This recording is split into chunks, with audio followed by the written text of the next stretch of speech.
Assalamualaikum warahmatullahi wabarakatuh. Alhamdulillahirrabbilalamin. Assalatu wassalamu ala asrafil anbiya'i wal mursalin wa ala alihi wa sahbihi ajmain, amma ba'du. Yang terhormat kepada Bapak Profesor Dr. Haris Supratno selaku Rektor Universitas Hasyim Asy'ari Jombang. Yang terhormat kepada Bapak Jasminto selaku Dekan Fakultas Agama Islam Unhas Jombang. Yang terhormat kepada Bapak Hanifuddin Mahadun, Magister Agama, selaku dosen pengampu mata kuliah Filsafat Ilmu Pendidikan Islam, dan tak lupa kepada teman-teman seperjuangan yang saya cintai dan banggakan. Mohon izin untuk memperkenalkan diri. Nama saya Agnia Mar'ah. Saya mahasiswa dari semester 3A di program studi Pendidikan Agama Islam, Fakultas Agama Islam di Universitas Hasyim Asy'ari Tebu Ireng Jombang. Di sini saya akan mempresentasikan sebuah materi tentang filsafat ilmu pendidikan Islam, yaitu materi ke-8. Materi ke-8 ini kita membahas tentang pengertian dari ganjaran, hukuman yang ada pada dalam pendidikan Islam. Nah, di sini kita akan menguraikan apa pengertian ganjaran, bentuknya apa, secara penerapan pada para peserta didik bagaimana, hukuman juga seperti itu. Apa pengertian hukuman? Lalu bentuk-bentuk hukuman itu bagaimana ya? Apakah kita harus memukul ataukah kita harus menyubit? Nah, mari kita simak baik-baik. Pertama, pada materi ke-8 adalah ganjaran dan hukuman. Nah, kita akan membahas tentang pengertian ganjaran. Ganjaran adalah suatu perasaan yang dapat menyenangkan hati seseorang karena sebagai balasan dia sudah melakukan pekerjaan tersebut. Dalam artian pekerjaan yang baik ya. Sehingga dari situ kita mengasih imbalan dan juga bisa memotivasi si dia yang sudah melakukan pekerjaan tersebut agar memotivasi untuk melakukannya kembali. Itu namanya ganjaran. Yang cabang yang kedua adalah bentuk-bentuk ganjaran. Bentuk-bentuk ganjaran itu ada dua, teman-teman. Ada ganjaran fisik dan juga non-fisik.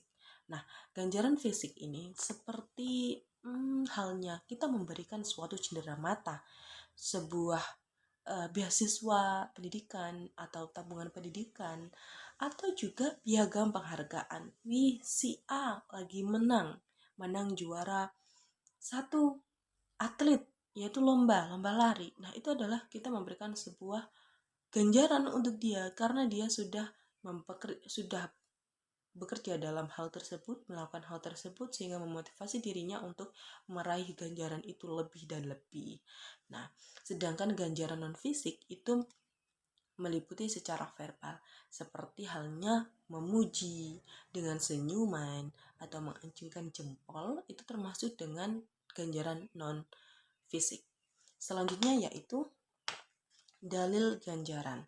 Ada satu dalil, yaitu pada surah Al-Kahfi ayat 44. A'udzu billahi minasyaitonir rajim. Bismillahirrahmanirrahim. Hunalikal walayatu lillahil haqq khairan thawaba wa khairun uqba. Maka pada bahasa Arab, ganjaran itu adalah thawab, yang memiliki arti yaitu di sana pertolongan itu hanya milik Allah yang benar. Dialah pemberi kemudahan terbaik. Nah, pada ayat tersebut ini untuk menggambarkan perlakuan atau balasan kebaikan yang diterima seseorang dikarenakan amal atau perbuatan yang dia lakukan itu adalah sangat mulia. Selanjutnya yaitu peran dan fungsi ganjaran di era global dan milenium. Ada beberapa peran, yaitu mendorong siswa untuk lebih berprestasi, meningkatkan prestasinya dengan melakukan sebuah potensi yang sudah dia miliki dan juga yang nantinya akan dia kembangkan lagi. Nah, fungsi ganjaran atau rewards adalah meningkatkan motivasi intrinsik, yaitu pada diri kita, membangun hubungan positif antara peserta didik dengan guru, atau juga menarik seseorang agar bergabung dengan pendidikan, sebuah kegiatan pendidikan, dan juga memperkuat motivasi untuk memacu diri agar mencapai prestasi yang gemilang. Selanjutnya adalah dasar dan prosedur implementasi. Nah, dasarnya ini adalah memberikan prosedur implementasinya. Penerapannya yaitu memberikan reward itu sesuai dengan kapasitas kemampuan yang dimiliki oleh peserta didik, lalu memberikan reward atau ganjaran secara langsung. Memberikan reward yang menyenangkan, tidak menyedihkan, karena kalau menyedihkan itu pasti hukuman. Selanjutnya yaitu memberikan reward yang sesuai dengan situasi dan kondisi kita, ke kita atau peserta didik. Jadi tidak boleh memaksa harus ngasih yang lebih besar atau uang yang lebih besar, itu tidak perlu ya. Yang selanjutnya yaitu memberikan bukan hanya berupa materi. Dalam artian ganjaran fisik itu adalah berupa materi sebuah uang, cindera mata, tetapi kita juga harus mengacungi jempol atau dengan senyuman, dengan itikat baik akan lebih bagus. Selanjutnya yaitu pengertian hukuman. Nah, hukuman itu pasti menyedihkan ya teman-teman. Nah, hukuman ini adalah siksaan untuk orang yang sudah melakukan pelanggaran dikarenakan dia tidak patuh dengan apa yang sudah diaturkan atau sudah diperbuatkan. Nah, detail pemberian hukuman dalam pendidikan Islam yaitu yang pertama adalah Al-Quran dan As-Sunnah Rasulullah. Itu adalah dasarnya. Hukuman yang diterapkan harus sesuai dengan Al-Quran dan juga As-Sunnah. Dan juga norma yang sudah dibuat oleh masyarakat pada aturan lingkungan tersebut. Lalu ada tujuan hukuman. Tujuan hukuman itu untuk apa sih?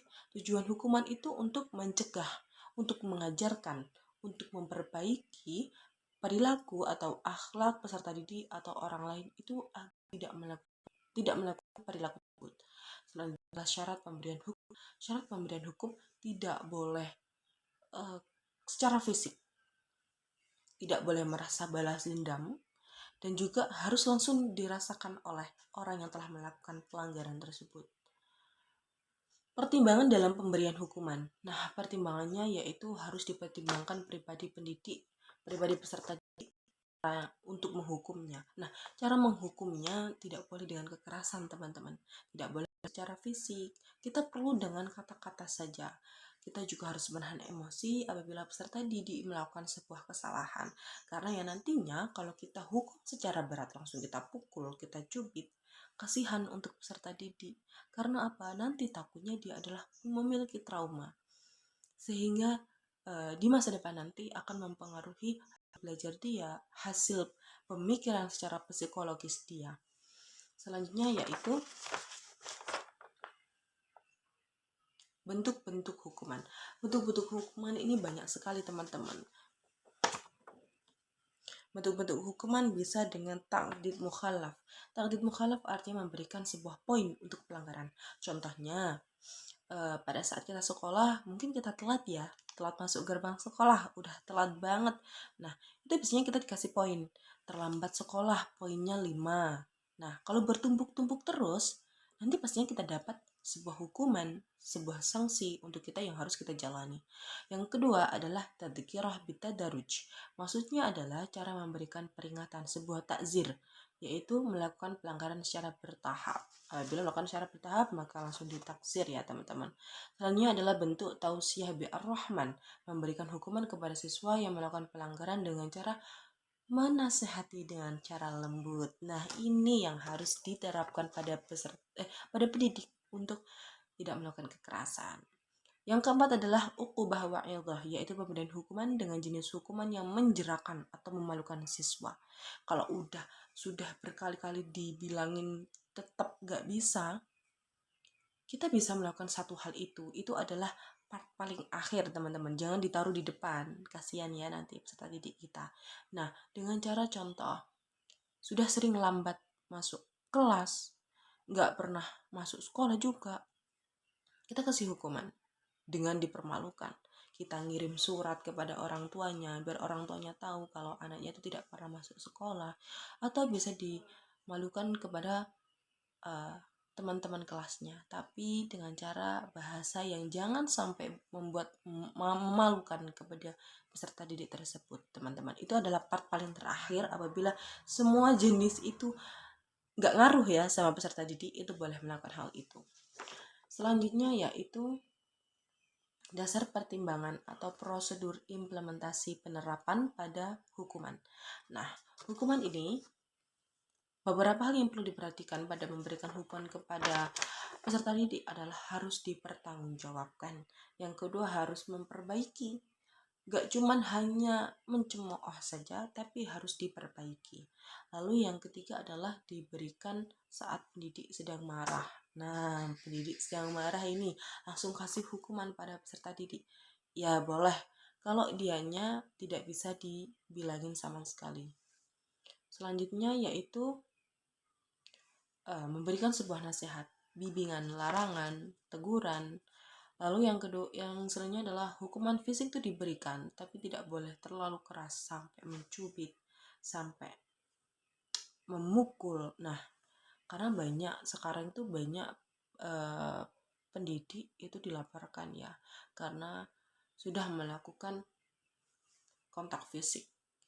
Nah, kita harus sangat-sangat sabar sekali sebagai pendidik, jadi harus bisa mengelola emosi kita sendiri. Begitu teman-teman. Nah, ini tadi merupakan sebuah penjelasan dari materi saya, yaitu materi ke-8 tentang ganjaran, hukum, dan bagaimana penerapan ganjaran dan hukum itu pada pendidikan Islam.